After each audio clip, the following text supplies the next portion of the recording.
Daryl D. Lane. As always, I thank you all for tuning in, where I get to talk about everything that I normally don't get to talk about on my regular sports podcast, Barbershop Sports Talk, which you guys can all find on Spotify, iTunes, Stitcher, Apple Podcasts, Google Podcasts, iHeartRadio, SoundCloud, whichever podcasting app or platform you listen on.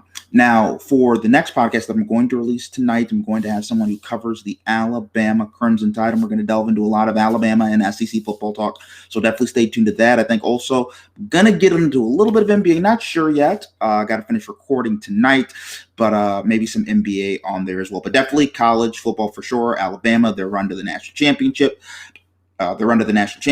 And as well, we're going to talk about the SEC. So a lot of good content there. So also thank you everybody who's tuning in, whether it be Twitter and /Periscope, Facebook Live, and YouTube live streaming. So we have a lot of stuff to talk about. So Deshaun Watson, still out of standoff right there. You have lots of teams. I think a lot of quarterbacks potentially, they could be on the outs. You have Derek Carr. You have guys like Tua Tagovailoa, who both their teams are kind of flirting at the chance of getting Deshaun. EA Sports, I believe, is bringing back college football, their college football video game. Matt Ryan, Julio Jones are probably going to stay in Atlanta for at least one more year. And Tom Brady wants to play till 45. Of course, Tom Brady. So let's start with this. Deshaun Watson. And now, also, by the way, click on the link below. There should be a link below, and it's with me and my guy, Kenny Sim. And we talk about Deshaun Watson and how this thing is going to end. And speaking of that, how Deshaun Watson, and I think how it's going to end with the Houston Texans, I think this is going to end very badly. I think as we're reading the tea leaves on this, when you're in a power struggle like this, that it kind of looks like it's like a FU scenario, it's not really good. And the way I would kind of equate this is it's kind of like a relationship, right? If someone cheated on you in the relationship, so it's your first assumption is, I'm going to cheat on them to get back on them. That's what you call a toxic relationship. That's a toxic situation. Kind of like this with Houston. It's a standstill. It's both kind of becoming a crap contest, right? Who's going to go lower? Is Deshaun going to decide to be a quote unquote the bad guy and not show up to camp? Or is Houston, are they going to fine him and do stuff that maybe other players would not like? Because you want to treat your franchise quarterback with some respect. So I'd also want everybody to mention this in the comments, and I want to hear everybody's opinion on this. Is Deshaun Watson right for the way he is handling everything, right? We know there's been a lot of talk about Houston. They're not maybe the best organization out there, but is this the right way to go about it if you run a request tree? I think this is really important. I think we see this in the NBA landscape, how players like James Harden, Little LeBron James, Kevin Durant, all these guys have handled their situations. But is Deshaun Watson right for how he's handling this situation? I'm really interested to see what everybody has to say on that.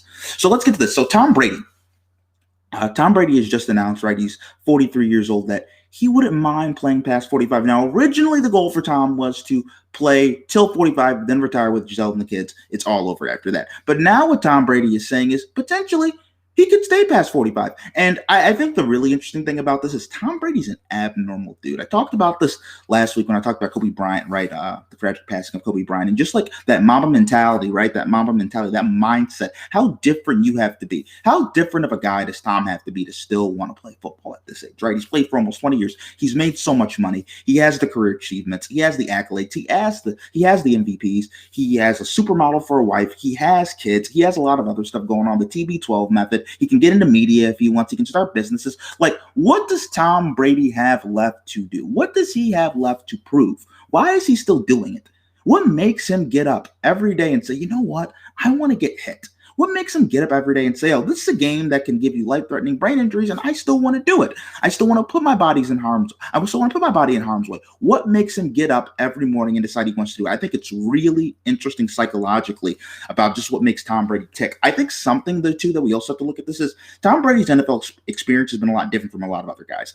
A lot of people don't win like Tom Brady's won, and maybe that's why he still loves football the way he does, because there's not other many reasons I can think of. And obviously, like I said, the mindset is just different. But I think a lot of it, too, is in New England. He never lost. He was always winning. He won 6 Super Bowls there. He went to like 10 AFC title games, won the division like every single time against the Dolphins, the Jets, and the Bills and all these other teams. Like, he just won all the time. So why get bored when you're having success?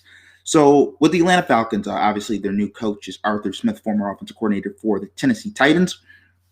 The Atlanta Falcons, they're going to keep Julio Jones and Matt Ryan for another year, it looks like. And it looks like the reason that they want to keep him too is because, and just in terms of salary cap implications, like how it works with the salary cap. And I will say this, I also think what Arthur Smith is probably thinking is Matt Ryan is probably right now for next year better than a guy that they could draft, Justin Fields, quarterback out of Ohio State. And Julio Jones is probably better than a Jamar Chase, wide receiver out of LSU, or a Devontae Smith, wide receiver out of Alabama.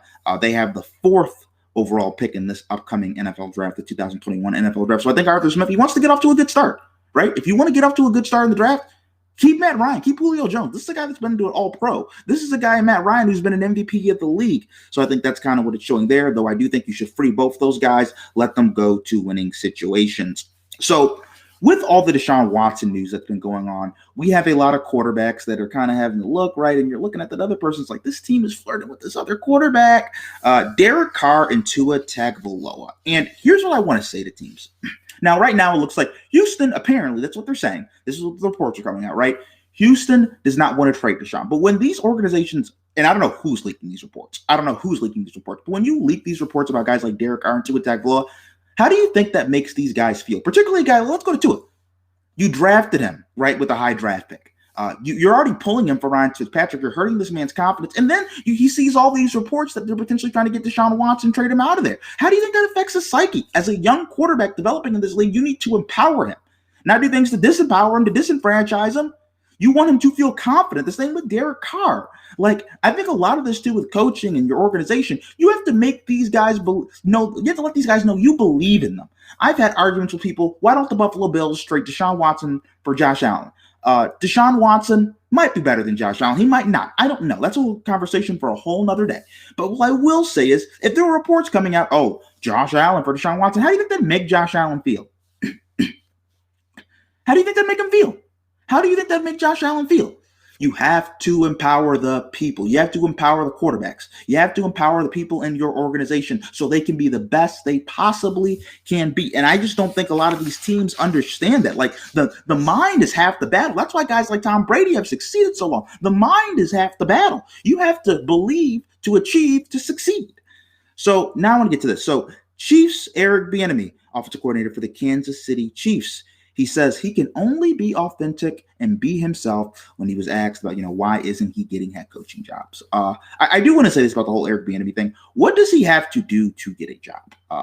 Offensive coordinator for the Kansas City Chiefs, one of the best offenses in the NFL, right? Coaches Patrick Mahomes, one of the best quarterbacks in the NFL, has been around a guy named Andy Reid, one of the best coaches in the NFL. Apparently, he kind of runs practice. That's what they're saying. He does not call plays. But a lot of guys haven't called plays, right?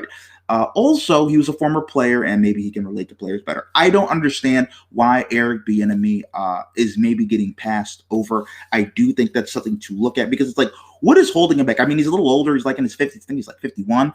Maybe these teams are looking at the Sean McVays, the Kyle Shanahans, the younger guys, the guys in their 30s, 40s, like that. Maybe not the guys that are in their 50s, but why not Eric Bieniemy? I think that's what everybody should ask themselves. And lastly, EA Sports announces the college football video game will continue. Now, I used to play this game all the time when I was a kid. I love it. Now, just for everybody who wants to know, the reason that this game stopped being played, part of it was the whole likeness battle that's going on in college football, right?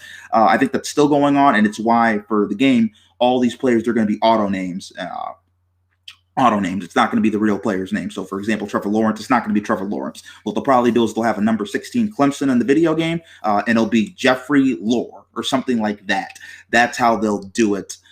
For that, just because of the whole likeness battle going on with the NCAA, college football, right? Should or should not college athletes be paid? And that's all we have for this edition of Outside the Shop. Like I said, click on the link below if you want to hear more Deshaun Watson talk. How does this holdout end with me and my guy Kenny Sim? The link is below right there. Also, I'm going to release another episode of Barbershop Sports Talk, which you all can find on Spotify, iTunes, Stitcher, Apple Podcasts, Google Podcasts, all your podcasting apps and platforms. Going to talk a lot of college football on there. Maybe dive into a little bit of NBA. We will see. And thank you, everybody, for tuning into this episode of Outside